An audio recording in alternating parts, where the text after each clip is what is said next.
Today on Morgan Versus, we have a very special comparo because we're going to compare the world's greatest car to what I believe has to be one of the worst, a Vanderhall. And we all know from Matt Farah's, some say unfair review of the Laguna, that a Vanderhall is nothing like a Morgan. But this is a very special Vanderhall because this is the brand new Venice. It's half the price of a Laguna. It's about how much is it? $29,950. When you buy one, you happen to get a magical Vanderhall guy nearby to answer questions. That means that a Vanderhall Venice is half the price of a Morgan three-wheeler.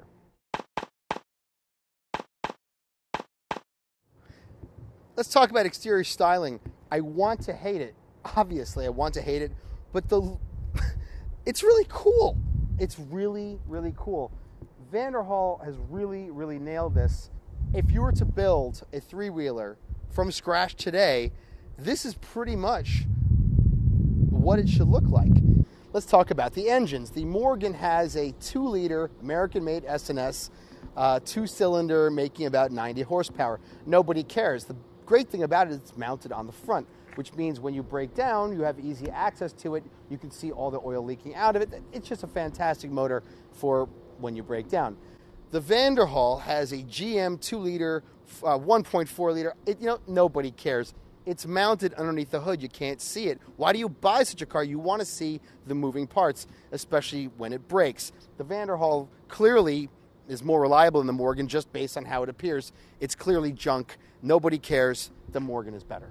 We already know that the Morgan stock headlights are absolute junk and unsafe, and I had to replace them with LEDs. Here you see the Vanderhall has LEDs as well, and they're concealed from debris and are probably better than anything. I think the Vanderhall might win this one. Yeah. But you can't put tape on top to make it look vintage, which means that the Vanderhall is junk and the Morgan is better. Morgan wins. Let's talk about wheels, tires, suspension, and brakes. The Morgan has 18-inch wheels, these beautiful wire spokes, with a sidecar tire with very low grip and very poor performance, which is why it's so great. It has brakes, and the caliper has the Morgan wings on it, which is cool. If you get a flat, you need a special tool to remove the wheel and tire, which I lost. But in a Morgan, if you get a flat, you're dead anyway. The Vanderhall has what appears to be an 18-inch wheel with modern brakes and a tire that's at least 3 times wider than the Morgan, which obviously has better grip and is probably better in every way. The problem is you're in a Vanderhall, it's junk, the Morgan wins. The windshield would appear to be far superior to the Morgan because it's a large one-piece unit that can actually block wind. But in reality, it's very bad because you want to grab it, and if you do, you'll break it off, which means it's clearly junk. Morgan wins. The Vanderhall's rearview mirrors seem to be well-mounted and well-mounted, which means they're better than the Morgan mirrors, which are absolute junk. I think the Vanderhall might win this one.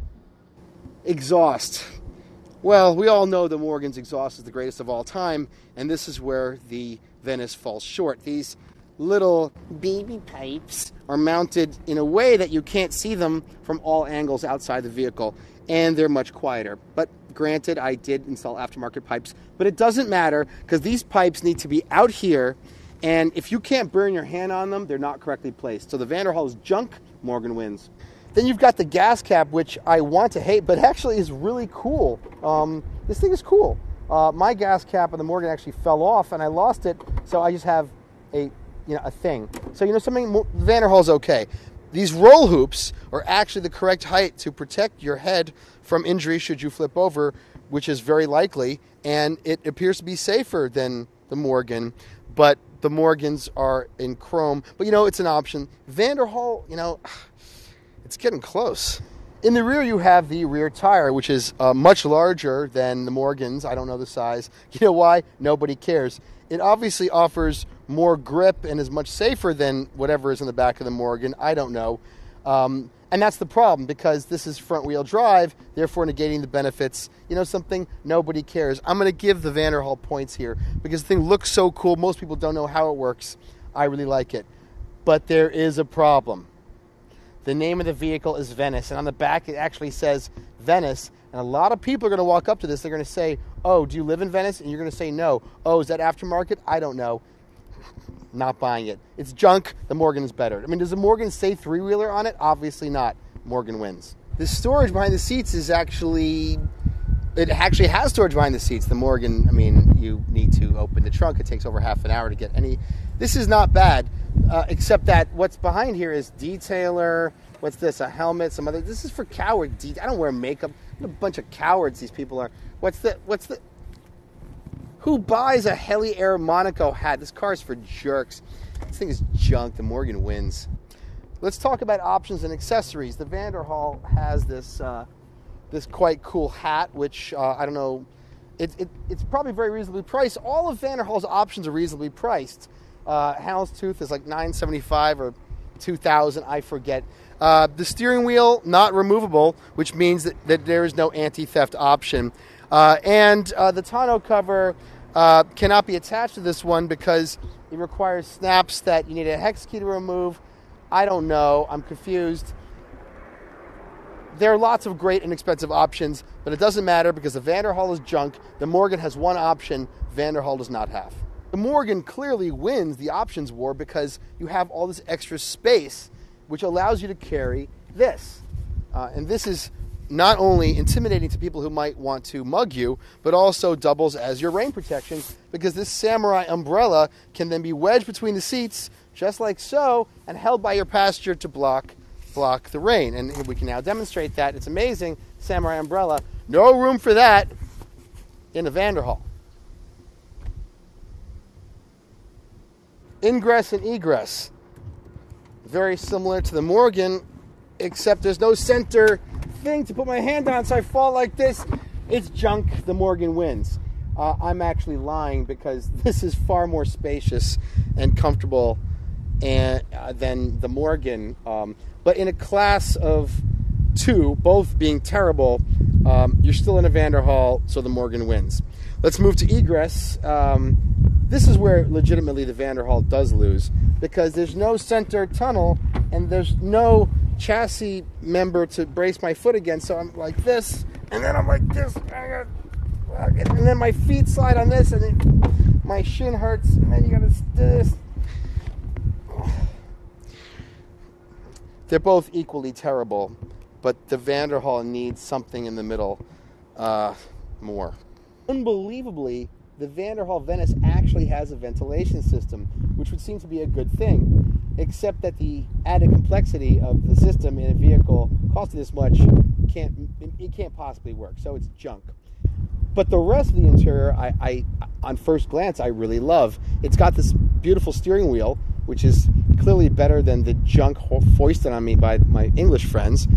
It's got a gauge cluster that looks vintage, which is what you want in such a vehicle. It's got a temperature gauge, which you probably need. It's aftermarket on the Morgan. It's got these switches, which are unlabeled, which I know are accessory switches for options that don't exist. And then you've got the, I guess, fan control, which is really cool. It looks old. I love that. It's got the choke, which is vented air or heat, which, if it works, is really cool. And then it's got a stereo. It actually has speakers in it. And the controls are really elegant. If they work, I don't know. I'm not going to find out because I'm too lazy. But you know something? I'm going to give Vanderhall real points here. Then you've got a problem. You've got the lack of a center tunnel, which means you can't Velcro and tape other things to it like an iPad navigation. So the Vanderhall is junk. Let's talk about the transmission, which is this 6-speed GM automatic mounted dead center. And you know something? Even though the system is probably junk because it's GM, I love it because it's clean, it's out of the way, and it doesn't look like it's an automatic. And the best part about it is that it's got this bump shifter, which I don't know if it works because it didn't work earlier or I was too dumb to figure it out, that you can use to change gears instead of this, I suppose. It doesn't matter if it works or not because it looks cool, and in that way, it's even with the Morgan.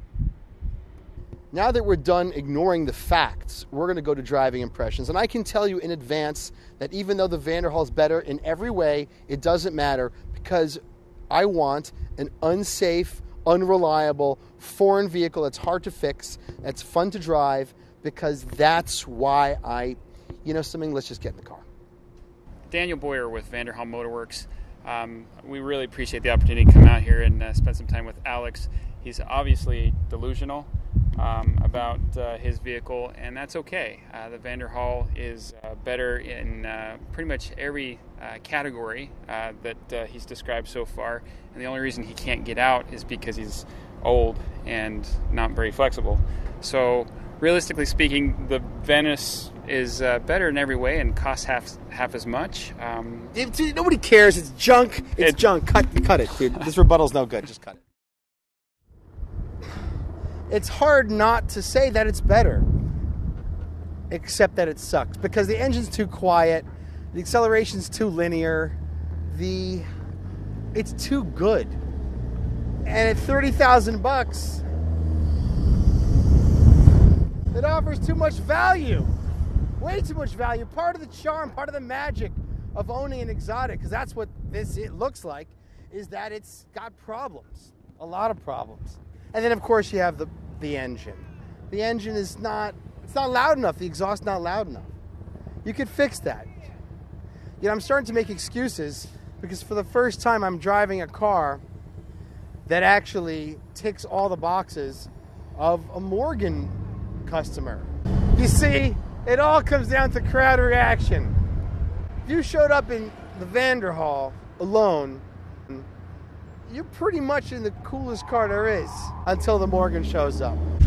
Which one do you prefer? Which one's cooler? Oh yeah, that's what I'm talking about. Now, which one would you prefer?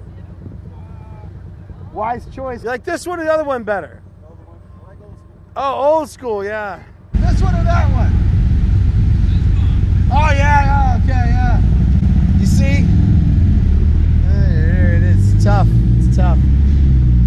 People are emotional creatures. They often don't know why they like one thing over another. Oh my God. You want a really cool looking, weird ass, funny, sexy little three-wheeler, and you want to save money. The Venice really has got it. I guess for the first time, someone's actually made the three-wheeler you want. And it's a three-wheeler you can afford. What else would you buy? This thing makes a lot of sense, which is why it sucks, which is why it's junk, because you buy an exotic. An exotic does not have to be expensive. You buy an exotic because it's junk, because it doesn't work, because you can't fix it, because you own another car.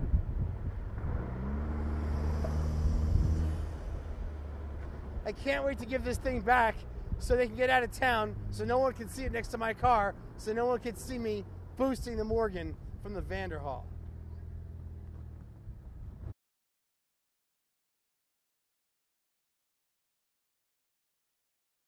Puts and outputs. I caution you again, the brakes are terrible. Let's get this started. Let's hope it starts. Prepare to feather the throttle lightly. Now let's sit tight. We press this button. A little bit of throttle, a little bit of throttle, a little bit. No, less. All right, sit tight. We have to boost it again. Okay, it's all right. It's all right. Sorry. You know something? Hop out. Let me start it, Okay. and then here, remove. Yep. Yeah, you got it. I figured that out. That's pretty handy. Yeah, it's really handy. How's that egress, Vanderhall guy? Yeah. You see, you have all the things to hang on to help get in there. It's amazing, isn't it? You've got some flexibility. You're much healthier when you own a Morgan because you have to remove this at least 3 times a week. Okay. Uh-huh. You want me to hook up and you can get in? I saw you do that. Where'd I put it? It's in here. I heard it. Oh, you Okay. You had it out in advance because you thought Yeah, it because wasn't going to start. It's This doesn't change the outcome of the video, by the way, because this is part of the ownership experience. And don't get too smug, Vanderhall guy, Dan Boyer. Oh, God.